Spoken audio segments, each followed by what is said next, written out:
Hi, I'm Arvind Chari. I'm the Chief Investment Officer at Quantum Advisors. I'm going to take you through quickly through what I found and what is my take on the budget announcement that was made today. So सबसे पहले तो ये budget में ये खासियत थी कि इसमें कोई नेगेटिव सरप्राइज नहीं थी और आपको इसके वजह से दिख रहा है कि इक्विटी मार्केट में जो रिएक्शन है 4-4.5% जो इक्विटी मार्केट बढ़ी है, इसका एक बड़ा रीजन ये है कि इसमें कोई भी नेगेटिव सरप्राइज नहीं थी। कोई टैक्स मेजरली इंक्रीज नहीं हुई है, कैपिटल गेन्स टैक्स आने वाली थी वो आई नहीं, डिविडेंड टैक्स में कोई चेंजेस नहीं है। और दूसरी बात ये हुई है कि ये देखा जा रहा है कि ये ग्रोथ फोकस्ड बजट है, कि गवर्नमेंट ने फोकस किया है कि हम स्पेंडिंग इंक्रीज करें और कॉर्पोरेट्स को ज्यादा मदद दे, इंफ्रास्ट्रक्चर की बढ़ोतरी करे, तो उसके हिसाब से ग्रोथ फोकस्ड और कोई नेगेटिव सरप्राइज नहीं। तो ये इक्विटी मार्केट के लिए बहुत बहुत ही इफेक्टिव, वेरी पॉपुलर बजट और बहुत ही इफेक्टिव बजट हो गई है। और इसके हिसाब से हम देख रहे हैं कि इक्विटी मार्केट में बहुत ही मेजर इंक्रीज हुई है।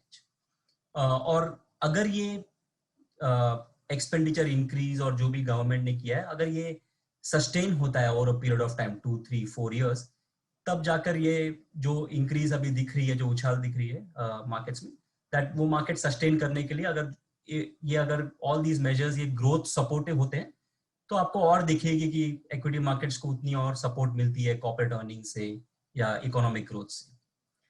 दूसरी तरफ अगर आप देखें, एक होता है इक्विटी और बहुत सारे इन्वेस्टमेंट्स होते हैं डेट में, बॉन्ड फंड्स में, म्यूचुअल फंड्स के थ्रू। बॉन्ड मार्केट्स को ये बहुत ही खराब लगा है ये बजट। और बॉन्ड मार्केट्स में एक बहुत ही सिंपल बजट में मैट्रिक होता है फिस्कल डेफिसिट। फिस्कल डेफिसिट ये होता है जो गवर्नमेंट की जो रेवेन्यू है, जो टैक्स और नॉन टैक्स, और जो गवर्नमेंट स्पेंड करती है, उसकी जो डिफरेंस है उसे कहते हैं फिस्कल डेफिसिट। और ये बजट में ना कहीं इस साल तो एक्सपेक्टेड था कि कोविड के वजह से फिस्कल डेफिसिट ज्यादा होगी, ना कि ये साल, बट अगले साल जो फिस्कल ईयर 22 में भी फिस्कल डेफिसिट टू जीडीपी जो रेशियो है वो 6.8% पे पेग किया है। एक्सपेक्टेशंस था 5-5.5% के आसपास। दूसरी और एक चीज हुई है कि गवर्नमेंट ने कहा है कि नेक्स्ट 5-4 साल फिस्कल डेफिसिट टू जीडीपी कम होगी, बट इतनी कम नहीं होगी जितनी मार्केट में एक्सपेक्टेशन थी। सो 2026 में भी fiscal deficit to GDP 4.8% to GDP रहेगी। इसका ये मैं क्यों आपको बता रहा हूँ, इसका एक बड़ा कारण है कि फिस्कल डेफिसिट जब इंक्रीज होती है, जब मार्केट की इंटरेस्ट रेट, जो बॉन्ड यील्ड्स जो हम बोलते हैं, वो ऊपर जाती है। आज भी हमने देखा कि 15 basis point 0.15% bond yields increase हुई अक्रॉस द कर्व। और जैसे जब गवर्नमेंट ज्यादा बोरो करती है तब इंटरेस्ट रेट्स बढ़ते हैं। मेरे हिसाब से आज की ये बजट अनाउंसमेंट के बाद जो भी एक्सपेक्टेशन थी कि और रेट कट्स आएंगे या लॉन्ग बॉन्ड फंड्स में और पैसा बनेगा, मार्केट गेन्स आएंगे, मुझे लगता है वो ये बजट की ये अनाउंसमेंट के बाद खत्म हो जाना चाहिए। I think we have seen what we call the bottom of interest rates. यहाँ से इंटरेस्ट रेट्स ऊपर जाने लगेंगे। कैसे, कितने जाते हैं, कितने टाइम पीरियड में इंक्रीज होते हैं, वो हमें देखना पड़ेगा। आरबीआई का मॉनेटरी पॉलिसी आने वाला है 3-4 दिन में। आरबीआई किस तरह से इसको ये फिस्कल डेफिसिट इंक्रीज और ये बजट को देखता है, बट मेरे हिसाब से इंटरेस्ट रेट्स अब यहाँ से ऊपर जाने लगेंगे, शॉर्ट टर्म इंटरेस्ट रेट्स और लॉन्ग टर्म। सो आप लॉन्ग टर्म बॉन्ड फंड्स में हो तो हमने पहले ही 2-3 महीने से हम बोल रहे हैं कि you should lower your expectations from bond fund. जो लिक्विड फंड्स में है या शॉर्ट टर्म फिक्स्ड डिपॉजिट्स में, उनको ये एक्सपेक्टेशन है कि इंटरेस्ट रेट्स थोड़े बढ़ेंगे यहाँ से। जो आपको लिक्विड फंड में वो रिटर्न्स बढ़ने लगेंगे, जैसे आरबीआई इंटरेस्ट रेट्स इंक्रीज करती है या मार्केट इंटरेस्ट रेट्स ऊपर जाते हैं, तो वैसे आपको फिक्स्ड इनकम या फिक्स्ड डिपॉजिट या लिक्विड फंड में थोड़े रिटर्न ज्यादा मिलने लगेंगे। ये हमें बहुत सरप्राइजिंग लगा। मेरे हिसाब से this government has been very, जो बोलते हैं ना, कंजर्वेटिव है। फिस्कल डेफिसिट इन्फ्लेशन से बहुत कंजर्वेटिव रहती है, बट ये यहाँ पे उन्होंने ग्रोथ को चूज किया। So it's a good sign that they are focusing on growth.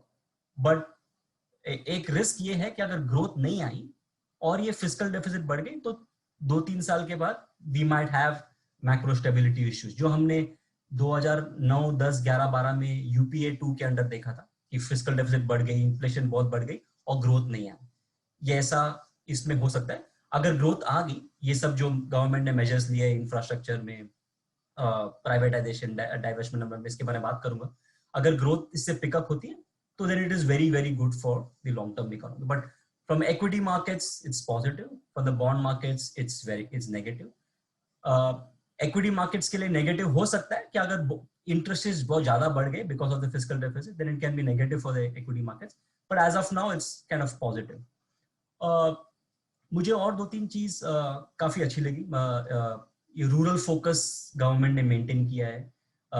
हमारे हिसाब से और थोड़ा डायरेक्ट स्पेंडिंग होना चाहिए था, बिकॉज आप अगर देखें कोविड में और कोविड के पहले भी कंजम्पशन इम्पैक्ट हुआ है, हाउस होल्ड्स की इनकम लेवल घटी है और उसको बढ़ाने का कोशिश होना चाहिए. ये कर रहे हैं बट थोड़ा और डायरेक्ट स्पेंडिंग होना चाहिए. बट अदरवाइज जो फोकस है इंफ्रास्ट्रक्चर बढ़ाने में, जो रूरल स्पेंडिंग में, वाटर, सैनिटेशन, क्लीनलीनेस, हेल्थ, ये जो फोकस है, एजुकेशन, ये सब लॉन्ग टर्म बेनिफिट्स मिलते हैं. सो दैट जो भी इंक्रीज किया है स्पेंडिंग में या फोकस बढ़ाया है गवर्नमेंट ने, that's a good thing, that's a very good sign of getting long term growth and long term development.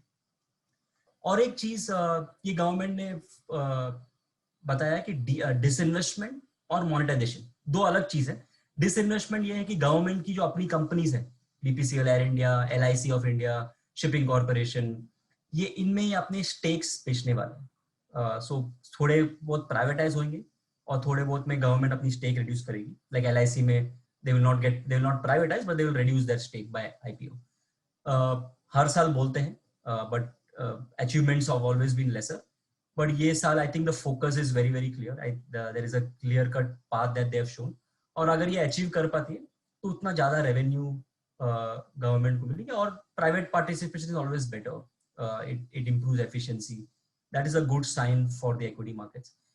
और एक चीज बोला है एसेट मोनेटाइजेशन, जहाँ पे गवर्नमेंट कंपनीज की जो प्रोजेक्ट्स है, लाइक एनएचएआई के पास रोड्स है, पावर ग्रिड के पास इलेक्ट्रिसिटी ट्रांसमिशन लाइंस है, रेलवेज के पास रेलवे स्टॉक है, रेलवे रोलिंग स्टॉक है, इनको मोनेटाइज करेंगे. तो जो जूनी चीज है उसको मोनेटाइज करके बेचेंगे इन्वेस्टर्स को. इन्वेस्टर से पैसा लेके they can do new investments. Again a very very good thought. If they are able to implement it, it will be significant. Bad bank के बारे में बात किया है. बैंकिंग सेक्टर में एनपीएस है, उसको रिजॉल्व करने के लिए they have announced, not announced, but they have taking step towards creating a bad bank, which is बहुत टाइम से बोल रहे हैं. maybe we are already late in doing it, but nevertheless it's a good start. Government finances, मेरे हिसाब से revenue और expenditure targets दोनों normally forecast किए, so that I don't think there should be any surprises from that. From a personal finance retail investor perspective, as I said in the start, for equity markets it looks good. The focus on growth, the focus on creating more infrastructure, more spending in the economy, which will create a kind of a virtuous cycle of more spending by government will lead to more incomes in the hands of people.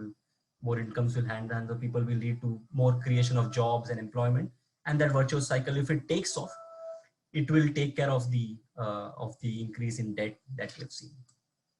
Thank you.